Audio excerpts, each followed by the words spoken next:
The boundary command is a command that I don't use very often, but I do occasionally, and it comes in handy when I do need it. And that is by typing the letters BO for boundary, and then you can just click pick points, click in the center, and it creates a polyline all the way around.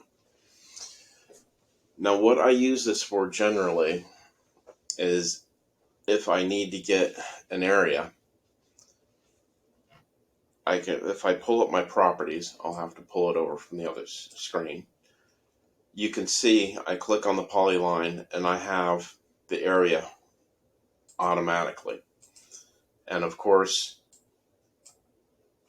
divided by 43,560, and then that gives you your acreage.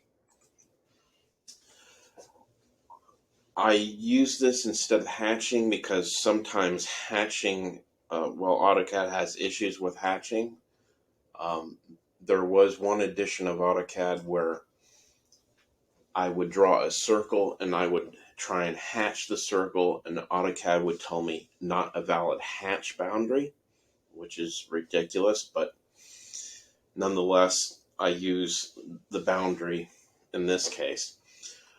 Another case is that I will use it in case lines are labeled.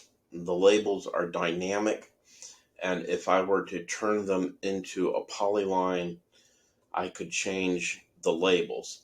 So I'll just isolate the boundary layer and do a boundary command, and I will get the boundary and not have to worry about messing or changing any labels.